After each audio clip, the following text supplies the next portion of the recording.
আমার মনে হয় যে আরেকটা ব্যবস্থার জায়গা আমরা এই মানে দলের রাজনৈতিক দল নীতিমালার ক্ষেত্রে আনতে পারি। সেটা হচ্ছে যে দলগুলোতে প্রার্থী নির্বাচনের ক্ষেত্রে একটা প্রাইমারি দিকে যাওয়া যায় কিনা, মানে যদি দলগুলো প্রার্থী নির্বাচনের ব্যাপারটি কেবলমাত্র মনোনয়ন বোর্ডের উপর নির্ভর করে, তাহলে এইটা উপর থেকে নিচ পর্যন্ত প্রায় একই রকম থাকবে। ওই যে একটু আগে ডোনার ভাই যেগুলো বললেন, খুব বাস্তব কথা, নেতার পিছনে পিছনে ঘুরবে, প্রতিদিন সকালে যদি নেতাকে চেহারা না দেখায় তাহলে তো আমার নেতৃত্ব থাকবে না। এখন এই যে আমাদের এখানে যে কাঠামোটা তৈরি হয়েছে, যে পুরো নেতৃত্বটা নির্ভর করে সবচেয়ে বড় নেতার উপরে, তারপর বড় নেতার পরে যারা তার পরের কাঠামো থাকে তাদের উপরে বাকিদের অনেককে নির্ভর করে, কিংবা বড় নেতার আশীর্বাদ যেদিকে থাকে সেদিকে নির্ভর করে।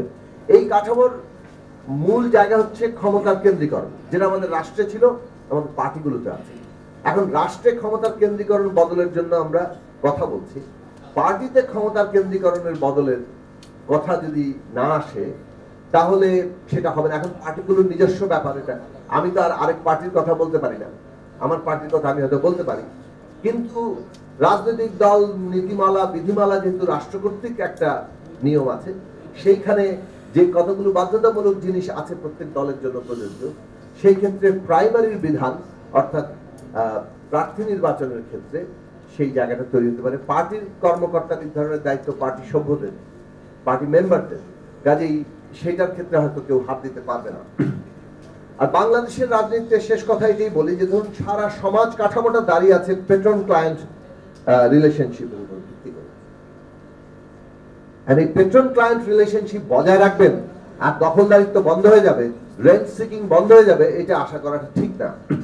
অনেকেই খুবই ক্ষুব্ধ যে আওয়ামী লীগ চলে গেছে, বিএনপির লোকজন কেন ওই জায়গাগুলো সব দখল করছে, অথবা অন্য পার্টি জামাত ইসলামী কিংবা কারণ সকলের নামই হয়তো যে আসতে পারে, আমি কোনো বিশেষ দলকে যুক্ত করছি না। আমার বক্তব্য হচ্ছে যে এই যে যার ক্ষমতা বেশি সে হয়তো বেশি যাচ্ছে, কিন্তু জিনিসটা হচ্ছে যে আমাদের সামাজিক অর্থনৈতিক স্ট্রাকচারটা আপনি খেয়াল করে দেখেন, একটা পেট্রন ক্লায়েন্ট রিলেশনশিপ আছে এবং সেইখানে একটা সবচেয়ে যোগ্য লোকটাও তদবির ছাড়া কোথাও যেতে পারে না, তদবির ইজ মাস্ট। এবং আপনি প্রত্যেকটা এলাকায় যান, ফুটপাথ থেকে শুরু করে বিভিন্ন জায়গায় দখল, আপনাকে নানাভাবে রেন্ট দিতে হয়।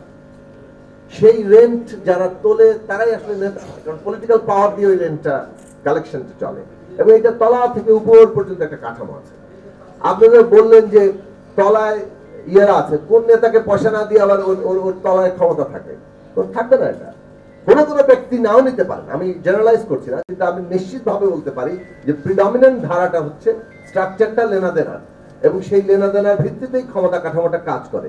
এমনকি দলের কাঠামো ওইটার সাথে যুক্ত হয়ে পড়েছে। এখন এই সামাজিক অর্থনৈতিক ব্যবস্থা না বদলালে দলের কাঠামো অটোমেটিক্যালি বলতে যাবে। এই জায়গাটা যারা আশা করেন, আমি তাদের এত আশাবাদী নই।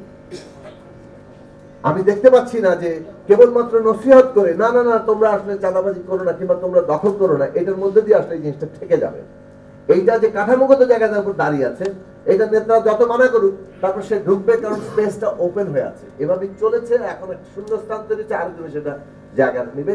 এখন পাওয়ার যেদিকে ভর করবে যত বেশি, যে অনুপাতে, সেই অনুপাতে সেটা যাবে। যদি কোনো এক দলের দিকে 60 যায় তো 60 সে ওটা দখল করবে। এখন পাওয়ার স্ট্রাকচারের বদল মানে হচ্ছে পেট্রন ক্লায়েন্ট রিলেশনশিপ বদলানো। এটা কি 6 মাসে আমাদের কোনো অগ্রগতি হয়েছে এই অন্তর্বর্তী সরকারের মধ্যে? আমরা নিশ্চিত করে বলতে পারবো না।